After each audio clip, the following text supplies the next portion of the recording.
Good afternoon and welcome to the fifth concurrent session of the day, Digital Learning, a constructive approach to reaching today's psychology student.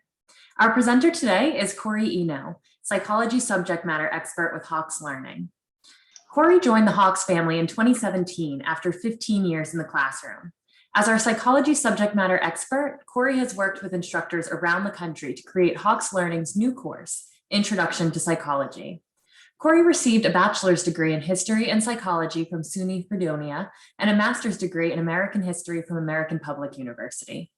If you have any questions during the session, please feel free to enter those into the Q&A at the bottom of the Zoom screen, and we will address them at the end of the talk. We're also giving away 3 Amazon gift cards at the end of the session. To enter for a chance to win one of these $25 gift cards, click the link in the chat to enter your name onto the prize wheel. And on that note, I will hand it over to Cory. Thank you so much, Joanna. I want to thank everybody for coming out. We do have some inclement weather here in Charleston. I'm watching the sky here, and should there be any sort of interruption to my audio or video, just go ahead and let me know in the chat. I'm going to go ahead and share my screen and get started, though.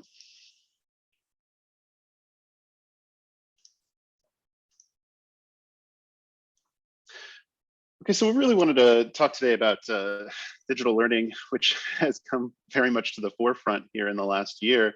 I think for a lot of people, the using digital tools in the classroom was happening steadily over the last few decades, but for many, there was a sudden impetus a year ago to make sure that you had the tools you needed for your students, as well as obviously learning management systems and all the infrastructure that goes along with it.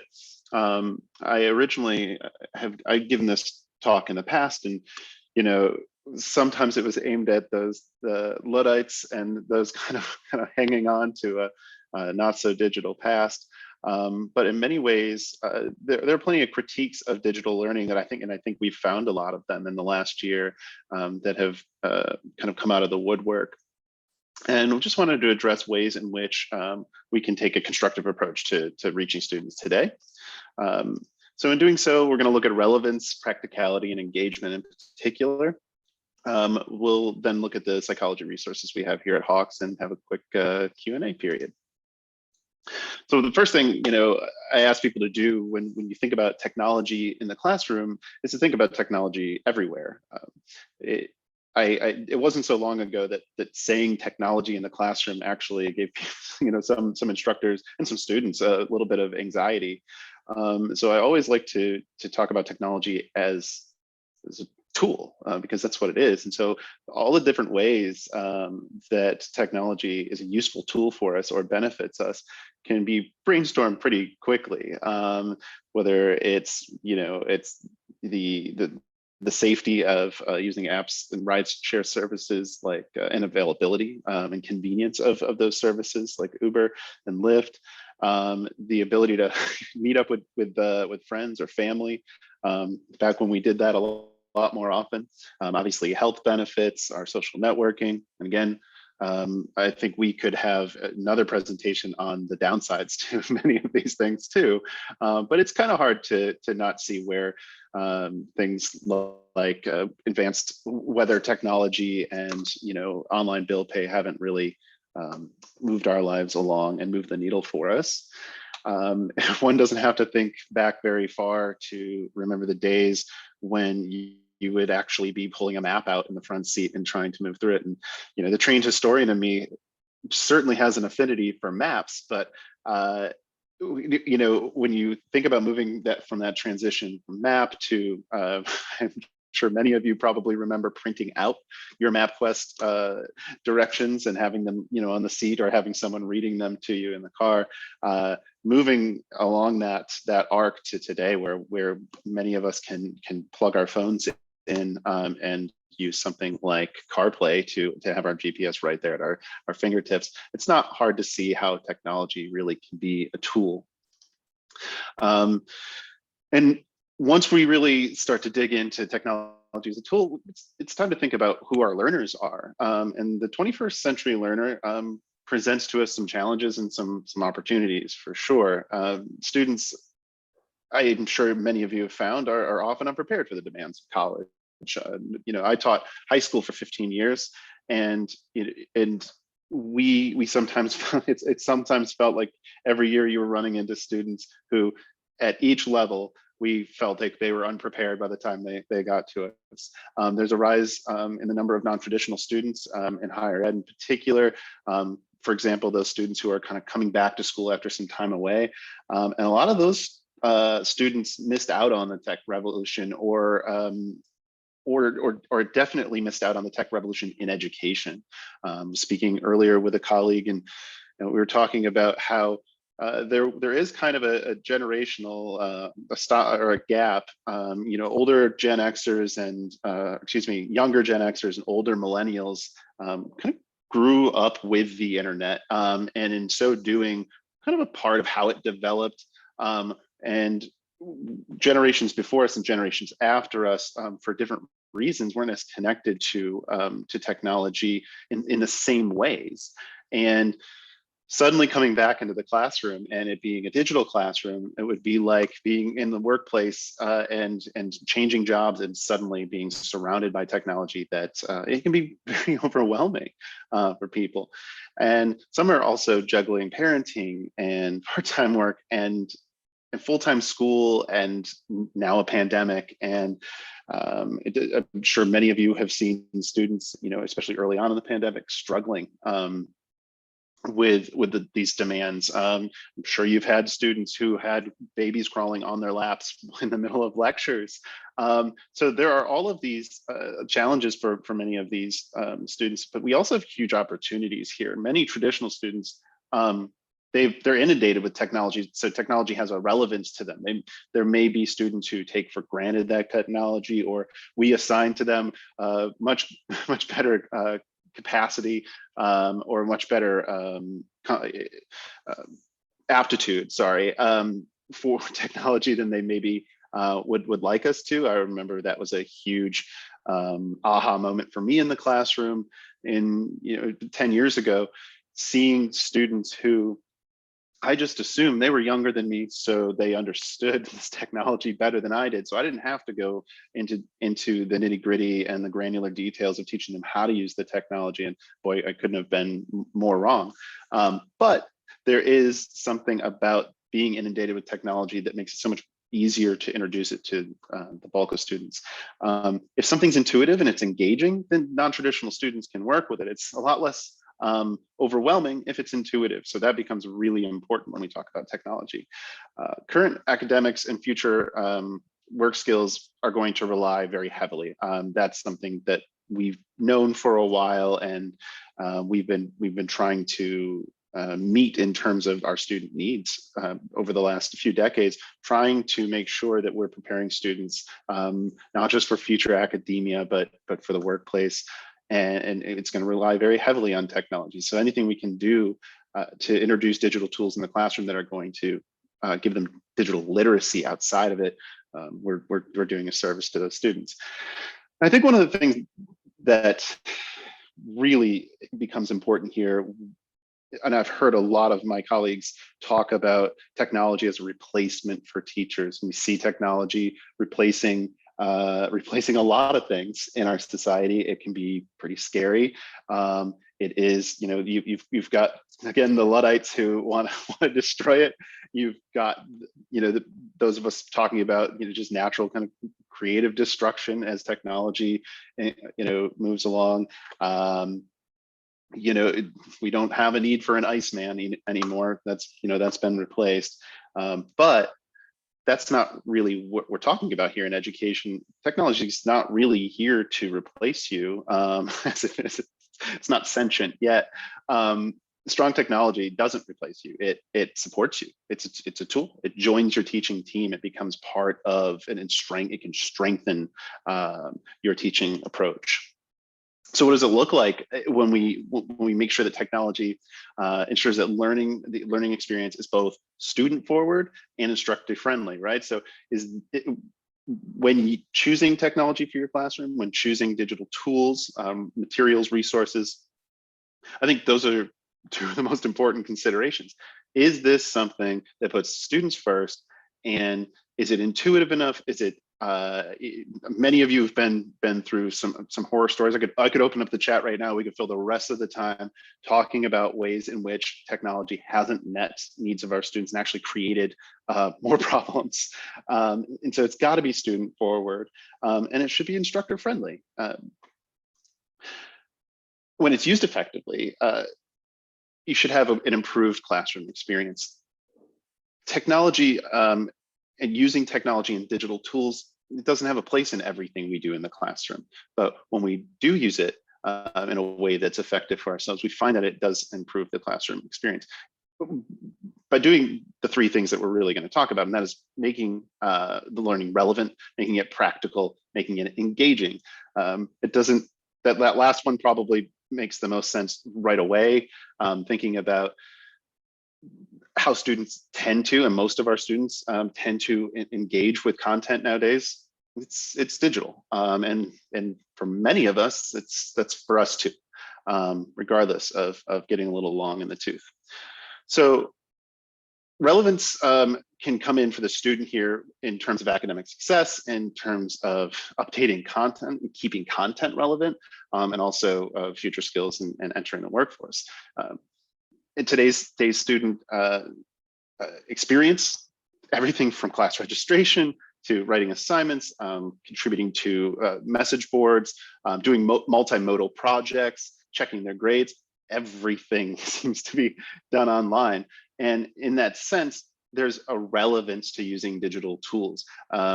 It's all, for lack of a better example, it's really the difference between pulling out that that manual handwritten grade book for the student and having them check their grades online. One of those feels much more relevant to their life now.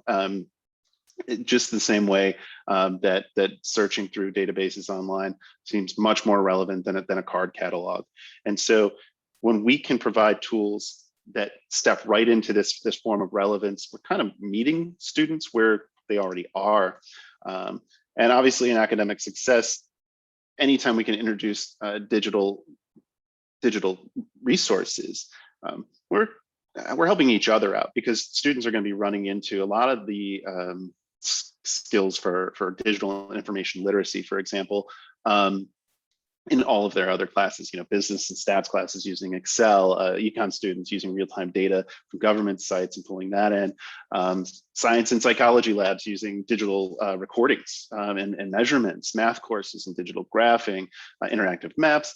It could go on. And art classes is another great example.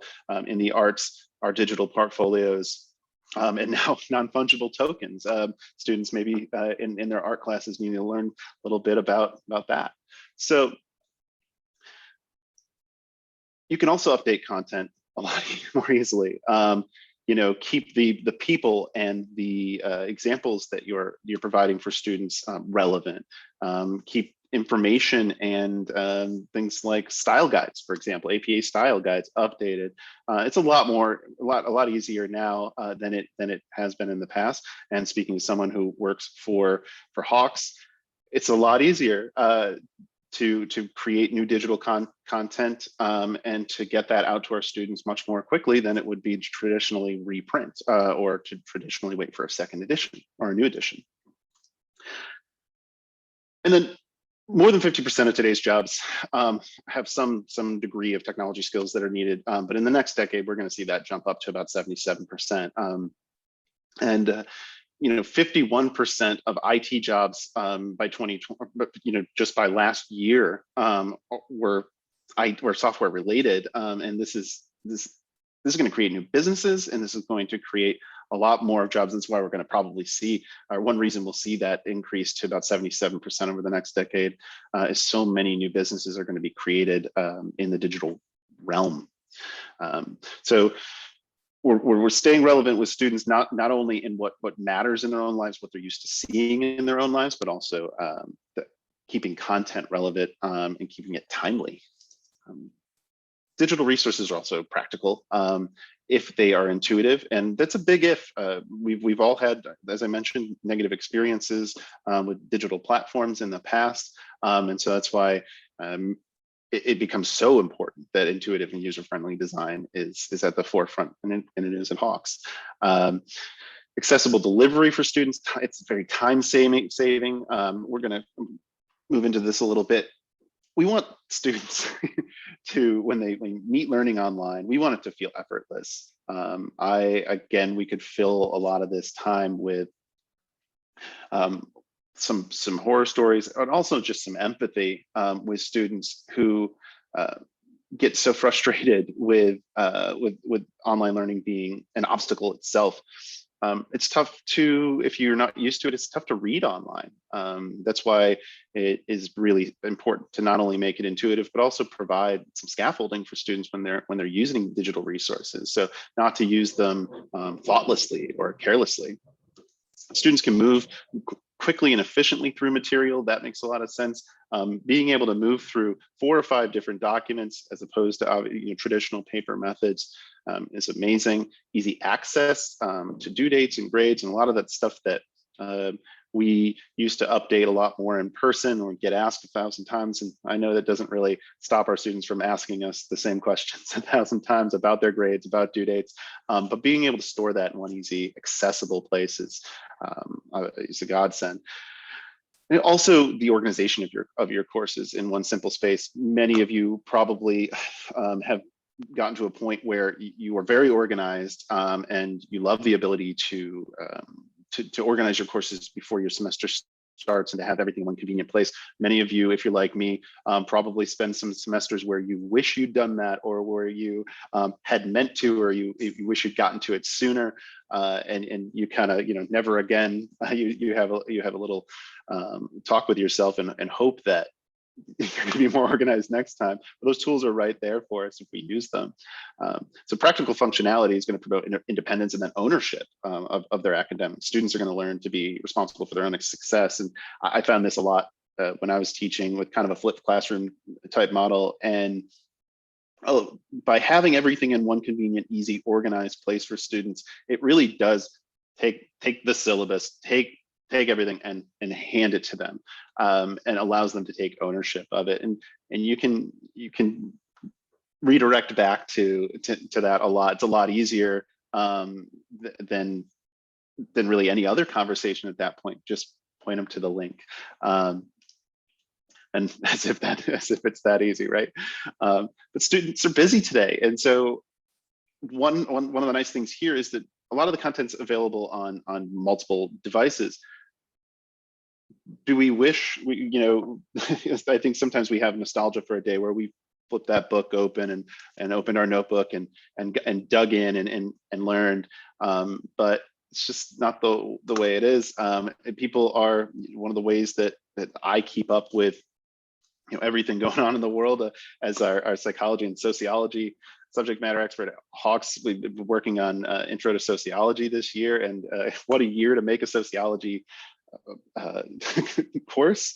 But you've got to be on your phone reading those articles while you're waiting at the bus stop, or you've got to find time where you can, and our students are doing that the best they can. So giving them an opportunity to access the content and on multiple devices, and being able to have libraries, tutoring services, other resources at their disposal becomes incredibly important. So accessibility to education is one of the most beautiful developments of the internet, is accessibility to education, and we're still working on it.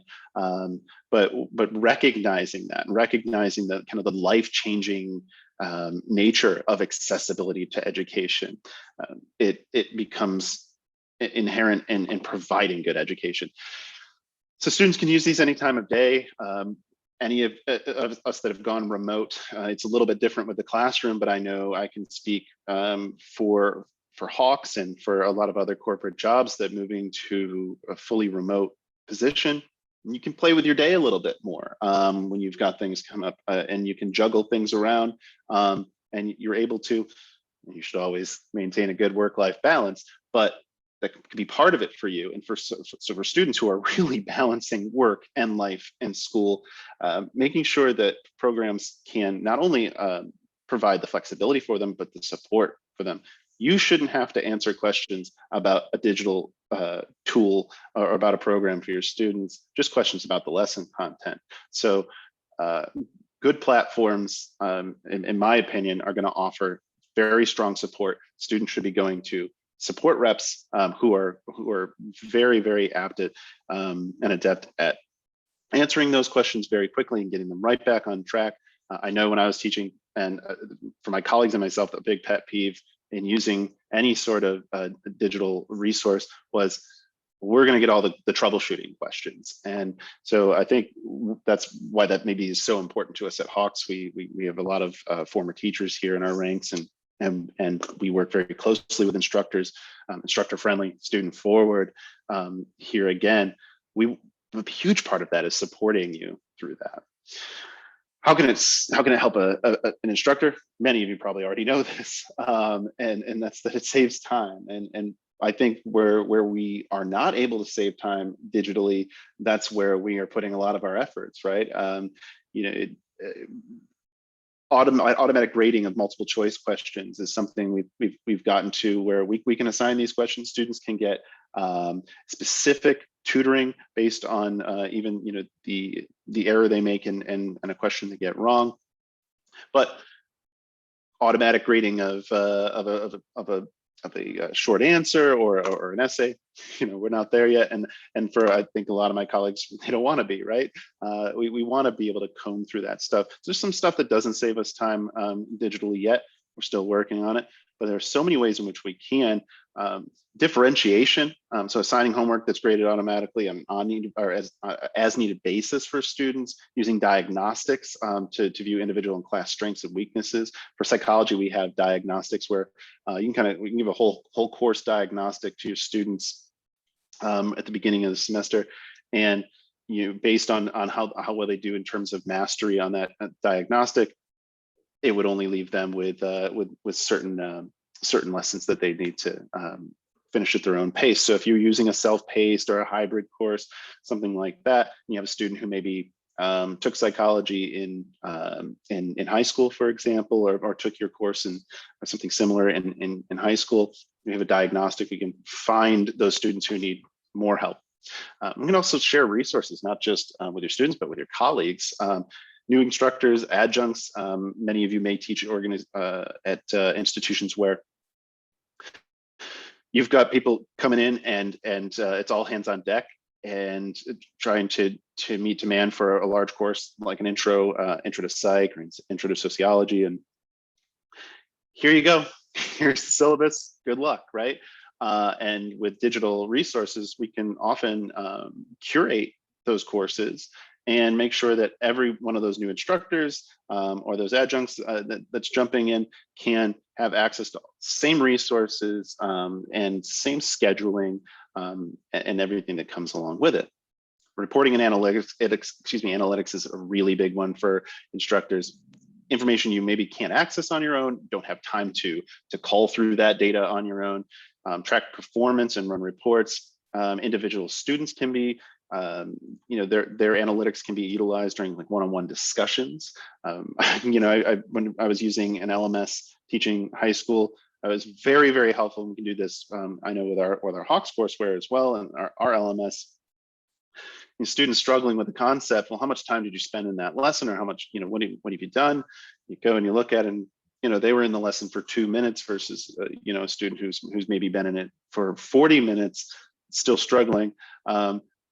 Your advice for the one who was only in for 2 minutes is, let's get a little bit more work in here. Let's focus. You can send them in a particular direction, but that student who's really been in there, it helps kind of differentiate that for you.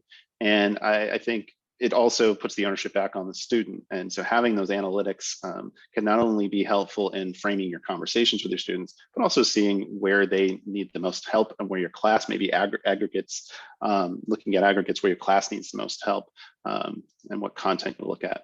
And then lastly, we want to make sure that we are engaging with students. And so digital platforms have the capacity to be very playful. Mastery-based approaches like the Hawks approach has kind of a gamification of students Students can be rewarded at the end of a lesson. Use things that are like, use multiple lives, questions that have immediate feedback. They're engaging and they feel playful, not quite, here's why you're wrong here. Let's head back and maybe take another shot at that. Feels very interactive, very playful. We know quiet students often have plenty to say, and so collaboration is another one. Online interaction can help promote communication. You can provide a safe space the same way that you create a safe environment within your classroom for students to feel very comfortable sharing their ideas. You can also use, I think sometimes we think about, YouTube comments sections and we think really a safe space. And I think that's where it's up to us to really create those environments within our classrooms and our digital classrooms to make sure that students who may not speak up in a regular classroom environment may be a lot more likely to jump in and say a message board or discussion board. They're much more comfortable typing it out. Thinking students who want to process things, at a different pace. One of the reasons we use wait time in the classroom is because, for every student that's shooting their hand right up, we've got plenty more who are still processing what we were thinking and coming up with that great answer or that great question. And online resources can kind of, in effect, slow that down for them. Some ways to do that are peer review platforms. So giving and receiving advice on writing. When I was teaching AP US history, this is something we did a ton. We would look for those parts of the essay. We would look for those components of an argument and critique each other. And we can even do this anonymously if we need to. Discussion forums give us a way to connect with people and maybe post a question or a thought when it comes to mine outside of class. I'm sure you've had this happen. I had happened plenty. A student comes back in a day, 2, 3 days, a week later, and they had been, they've been thinking about that lecture. They've been thinking about that class activity, and it brought up this question. And so being able to collaborate kind of immediately when that happens becomes a huge benefit of this, and obviously group activities as well. There's no magic formula for reaching all students. It's much more nuanced, but having learning that is adaptive can be key here, and a mastery approach can be key. You want to keep students on pace while providing the remediation to those that need the extra help, but we can use diagnostic testing, targeted homework, reports, tools to put the focus where it needs to be. We can also be engaging by using infographics, instructional videos, photographs, informational charts, visually stimulating things. This is a 21st century learner. This is a 21st century human who is very engaged with this type of stuff versus what we might have been 30, 40 years ago. So really the one thing I'd love for you to reflect on as I speed to an end here is that technology is twofold. It can prepare students for the future, but it also is the future. So it's a tool for them, and we want to give them all the opportunity we can to practice and safely practice, right? So many of us are constantly churning through, making this mistake, that mistake, Googling how to do this, how to do that when it comes to technology. So allowing students to get comfortable using those tools, get comfortable making mistakes, get comfortable fixing those mistakes, problem solving, but then also realizing that all of those skills, those aren't going away, and in fact, many new ones that we haven't even started to think about developing yet, they're coming. And so, kind of instead of rejecting the idea that as kind of a binary, technology, no technology, just recognizing these tools are going to be there. These tools are going to be a big part of their lives, and let's prepare them for that. Hawks does have one psychology title, Intro to Psychology, and that's, I'm just throwing this in there because if it sounded like I was weaving this in with Hawks a lot, it's because I'm the product manager and subject matter expert for psychology and sociology here. And a lot of what I was just preaching is put into practice here. So it's if you sense any bit of kind of passion about this, it's here. And one of the things that I mentioned, and I highly recommend outside of the, a sales pitch for Hawks, is I talked earlier about it's difficult to read online. It's difficult to switch for a lot of students to a digital resource, especially for reading. So one of the things I'm most proud of, and I can't recommend enough for those of you who are in the market for it, but also if you do this kind of thing in your classroom anyway, is to create kind of a guided notebook. And many of you do this. I've heard from you. We've met at conferences, and that's what was so exciting about the guided notebook. Was for many of us, this is what we were doing in our classroom already, but it's kind of created and paired with Hawk's Intro to Psych. But the idea here is to have this kind of pen to paper guide that anchors students in the learning. So they're always kind of being reminded or nudged. This is what's important here. Here's where you should be focused, because it can be easy for a lot of that to blend together. And I know for a lot of you, when you assign reading online, there's just really no way to check that, right? There's we have a lot of different creative ways that we check for understanding after we've assigned reading, but something like a guided notebook is a great resource for being another tool. So here we're talking very much about the benefits of technology, but being thoughtful and conscious about how we're using technology and not throwing out all the other tools we have, I think is so important. So love to open this up to any questions you might have for me. All right, thank you so much, Cory. Before we jump into questions, I do want to just give a quick reminder to everyone. The link to enter to win one of the 3 $25 Amazon gift cards is available in the chat. So if you haven't already, please take a moment to enter to win. We'll be spinning the prize wheel after the Q&A. All right, so we do have a few questions for you here. One question is asking about OERs. Would you be able to talk a little bit about the relationship between our materials and OpenStax? Yeah, definitely. So we don't offer OERs, but we are an OpenStax ally, and we've partnered with OpenStax, which, if you're not familiar with it, is an open educational resource that's created by Rice University, Houston, and they've got a couple dozen titles. And what Hawks did was, we looked at this no cost resource for students, and my opinion on it was, you get what you pay for. It's a wonderfully produced resource, to be honest, for no cost for students.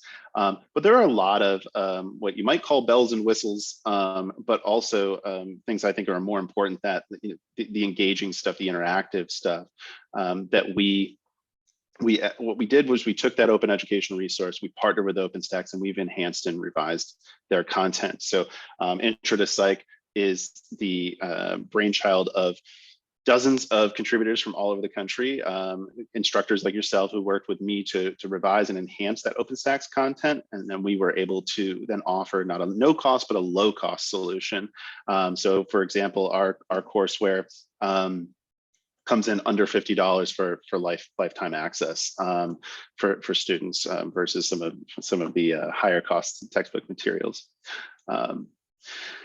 I see here we've got what do you see as the biggest difference between faculty who do and do not utilize technology effectively? That's a good question. I think one of the first things that comes to mind is frustration for faculty and for students when technology is not being utilized effectively. If it's not being seen, if I pick up a skill saw and I don't think about how I'm going to use it, it could be pretty destructive. Definitely frustrating, but definitely destructive. And so any resource that we're using, we should be using consciously. And I feel like that when we don't take advantage of technology where it can help us, and in a way that's, again, student forward, instructor friendly, then we get a lot of disorganization. Those courses tend to feel more disorganized than they need to. And I'm not writing off the outliers. I know these teachers who have been doing it for decades and don't use technology effectively by my standards or by someone else's standards, but they have a very organized classroom. So not to throw that out there as a complete blanket statement, but I would say that disorganization and frustration by students are for students and the instructor tends to be the biggest difference that I see. And we have one other question for you here, Cory. As an instructor, How could one contribute to Hawks's psychology materials? Oh, well, that's pretty easy. You can reach out to me. I can put my or we can put my email here in the chat. You can reach out to me at any time, and let me know you're interested, or if any of your colleagues are interested. And what we do is we will be working on a second edition for Intro to Psych. Probably in the next year, we'll be looking at that second edition. We will be adding to our question banks. We'll be looking for question authors. When we move into second edition, we will be doing peer review. So we'll be looking for people to review the materials. And we're always looking for people who may be able to contribute to new chapter projects, group projects, and kind of ancillary materials, PowerPoints, and things like that. So I'll put my email here in the chat, and you can just reach out to me directly if you're interested. And we'll, if we don't have any current projects, we'll definitely put you on the list to get you involved. And that goes for any of the subjects that Hawks offers. If you have a colleague who is a math instructor and you know that they might be interested, you can feel free to reach out to me and I'll get you to the right person. And we also have, of course, great reps that you can talk to, both on our sales team and our training support team, to get those questions answered as well. Perfect. Thank you, Cory. And one thing I'll add, I know that you mentioned that we're going to be working on a new edition. One thing I do want to mention is that when we do move to new editions, we do not increase our prices, and we do have processes and tools that can copy everything over to the new edition for you. So always, feel free within the next year to get started with our current edition, and we can always upgrade you to that new edition, and your students will be upgraded as well. So that's something that if you do have additional questions about that, feel free to jump into